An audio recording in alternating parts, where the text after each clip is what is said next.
സംവിധാനങ്ങൾ ഉണ്ടാവണം. എല്ലാ സംവിധാനങ്ങളും ഒത്തുചേർന്ന് വന്നാൽ തന്നെ സാധാരണക്കാരൻ ഈ പഞ്ചായത്ത് ഓഫീസ് വന്ന് ക്യൂ നിൽക്കണം നമ്പർ കിട്ടാൻ വേണ്ടി. അത്രക്കും പഞ്ചായത്ത് സാധാരണക്കാരനെ പ്രയാസപ്പെടുത്തുന്നുണ്ട്. എന്നാലോ ഈ ഒരു പ്രദേശത്ത് ഈ ഓവുചാലിന് തൊട്ട് അപ്പുറത്തൊരു ബിൽഡിംഗ് ഉണ്ട്. ആ ബിൽഡിംഗ് നിർമ്മാണത്തിന്റെ അശാസ്ത്രീയതയും ആ ബിൽഡിംഗ് നിർമ്മാണത്തിന്റെ നടപടിക്രമങ്ങളും എത്രത്തോളം ഈ പഞ്ചായത്ത് പരിശോധിച്ചിട്ടുണ്ട്? യാതൊന്നും പരിശോധിക്കാതെ. കാരണം കഴിഞ്ഞ കാലങ്ങളായിട്ടുള്ള ഓവുചാല് പൂർണ്ണമായും അടച്ചിട്ട നിലയിലാണ് അവിടെ ഒരു ബിൽഡിംഗ് ഇപ്പൊ നിർമ്മിച്ചിട്ടുള്ളത്. അത് കൃത്യമായിട്ട് നിയമ ലംഘനമാണ്. അത് കൃത്യമായിട്ട് ഒരു കാരണവശാലും ബിൽഡിങ്ങിന് പെർമിറ്റ് കൊടുക്കാനുള്ള അനുമതി നൽകാതിരിക്കാനുള്ള ആർജവം പഞ്ചായത്ത് കാണിക്കേണ്ടിണ്ടായിരുന്നു. എന്നാലോ ഒന്നും കാണിക്കാതെ ഇവിടെയുള്ള സാധാരണക്കാരന് എന്തായാലുമേ ഇല്ല. വനക്കാരുടെ ഓശാനത്തിന് കീഴിൽ പ്രവർത്തിക്കുന്ന പഞ്ചായത്ത് ഭരണസമിതിയാണ് ഇവിടെ കാണാൻ കഴിയുന്നത്. തീർത്തും ഇത് അനീതിയാണ്. നമ്മൾ മനസ്സിലാക്കേണ്ടത് ഇവിടെ പാവപ്പെട്ടവരും സാധാരണക്കാരനും ഒരു നിയമവും മറ്റുള്ളവർക്ക് മറുനിയമവുമായ ഇരട്ടത്താപ്പ് പഞ്ചായത്തിന്റെ ഭാഗത്തു നിന്നുണ്ടായാൽ social democratic party of India എന്നും സമരത്തിൽ മുന്നിൽ തന്നെ ഉണ്ടാവുമെന്ന് ഞങ്ങൾ പറയുകയാണ്. ഇത് കൃത്യമായ ഉത്തരവാദിത്ത ബോധത്തിൽ നിന്നാണ് social democratic party of India ഈ പ്രതിഷേധം ഇവിടെ സംഘടിപ്പിച്ചിട്ടുള്ളത്.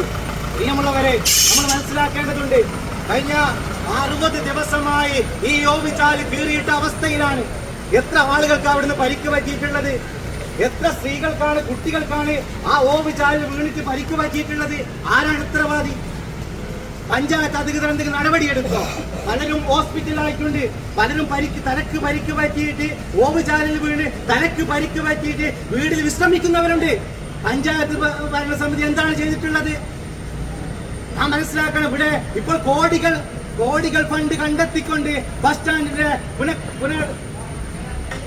പുനരുദ്ധാരണം നടന്നുകൊണ്ടിരിക്കുന്നു. കോടികൾ ചെലവഴിച്ചുകൊണ്ട്. ഒരു കൊമേഴ്ഷ്യൽ ഡിപ്പാർട്ട്മെന്റ് മാത്രമല്ല ഗ്രാമപഞ്ചായത്ത്, ഒരു കോർപ്പറേറ്റ് സ്ഥാപനമല്ല ഗ്രാമപഞ്ചായത്ത്. സാധാരണക്കാരോടൊപ്പം നിൽക്കാനുള്ള ആർജവും ഉത്തരവാദിത്വവും ഗ്രാമപഞ്ചായത്ത് അധികൃതർ കാണിക്കേണ്ടതുണ്ട്. ഇപ്പോൾ ബസ് സ്റ്റാൻഡിന്റെ പണി നടക്കുന്നതിലുള്ള വിരോധമല്ല ഞങ്ങൾ പറയുന്നത്. അതിലും പ്രധാനപ്പെട്ടത് ഈ ഗ്രാമപഞ്ചായത്തിനെ സംബന്ധിച്ചിടത്തോളം അതിലും പ്രധാനപ്പെട്ടതാണ് വളയം കല്ലാച്ചി പൈപ്പ് റോഡ് ഗതാഗത യോഗ്യമാക്കുക എന്നുള്ളത്. എത്ര ആളുകളാണ് ബുദ്ധിമുട്ടുന്നത്? അതിന് ഒരു ഫണ്ട് നീക്കി വെച്ചുകൊണ്ട് എത്ര ഫണ്ടാണ് നമുക്ക് ലഭിക്കും? ഈ പഞ്ചായത്തിന് ഫണ്ടില്ലേ? ഒരു നേരത്തെ ആമുഖ പ്രഭാഷണത്തെ സൂചിപ്പിച്ചതുപോലെ ഒരു നികുതി പണം കൊടുക്കുന്നതിൽ ഒരു ദിവസം വൈകിയാൽ ഗ്രാമപഞ്ചായത്തിൽ നിന്ന് അധികാരികൾ നേരെ വിളിക്കും.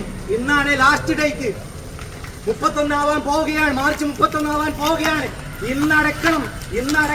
അടച്ചിട്ടില്ലെങ്കിൽ നിയമ നടപടികൾ ഞങ്ങൾ